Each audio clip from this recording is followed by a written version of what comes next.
કોંગ્રેસના વરિષ્ઠ નેતા અને રાષ્ટ્રીય સલાહકાર રહી ચૂકેલા અહેમદ પટેલનો એક સમય ભરૂચ બેઠક ઉપર સિક્કો ચાલતો હતો, પરંતુ કેન્દ્રીય સ્તરે તેમનું પ્રભુત્વ વધતા આ બેઠક ઉપર તેઓએ ધીમે ધીમે અસ્તિત્વ ગુમાવી ચૂક્યા હતા।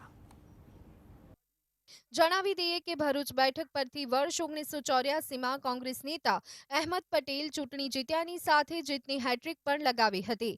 જો કે ત્યારબાદ કોંગ્રેસના દિગ્ગજ નેતા અહેમદ પટેલ 2 વખત આ બેઠક પરથી ચૂંટણી હાર્યા હતા। જોવા જઈએ તો વર્ષ 1984 બાદ કોંગ્રેસ આ બેઠક પર કબજો જમાવી શકી નથી, એટલે કે સતત 10 વખત કોંગ્રેસ અહીંથી ચૂંટણી હાર્યું છે। જ્યારે છેલ્લા 35 વર્ષથી આ બેઠક પર ભાજપનો કબજો છે, પરંતુ આ વખતે આ બેઠકથી વિપક્ષ તરફથી ચૈતર વસાવા છે, જેઓ ભાજપના મનસુખભાઈ વસાવાને હરાવવામાં સક્ષમ દેખાઈ રહ્યા છે। લોકોમાં એક ઉત્સાહ છે, ઉમંગ છે। જે રીતે ભાજપની સરકાર ગુજરાતમાં અને દેશમાં જે સંવિધાનિક બંધારણ લોકતંત્રને ખતમ કરવા જઈ રહી છે, અને સાથે સાથે જે વિપક્ષ ખતમ કરવાની જે એમની નીતિ છે, ધર્મના નામે રાજનીતિ ચાલે છે, જાતિના નામે રાજનીતિ ચાલે છે। ગુજરાતમાં છેલ્લા 28 વર્ષથી ભય, ભ્રમ અને ભ્રષ્ટાચારની જે સરકાર ચાલે છે, એની સામેની આ લોકોમાં આક્રોશ છે।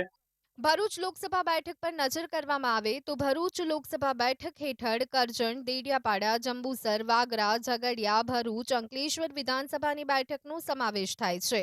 ત્યારે વર્ષ 2022ની ચૂંટણીમાં આ 7 બેઠકોનો મત પર નજર કરવામાં આવે તો આ 7 વિધાનસભાની બેઠકમાં ભાજપને કુલ 6,16,461 મત મળ્યા હતા, જ્યારે કોંગ્રેસને 3,19,131 મત મળ્યા હતા। આ ઉપરાંત આમ આદમી પાર્ટીને 1,54,954 મત મળ્યા હતા। જો કોંગ્રેસ અને આમ આદમી પાર્ટીનું ગઠબંધન આ બેઠક પર ચૂંટણી લડે તો ભાજપને ટક્કર આપી શકે છે, તો બીજી તરફ બીટીપી નેતા છોટુ વસાવા પણ આ બેઠક પર રાજકીય સમીકરણ બગાડી શકે છે।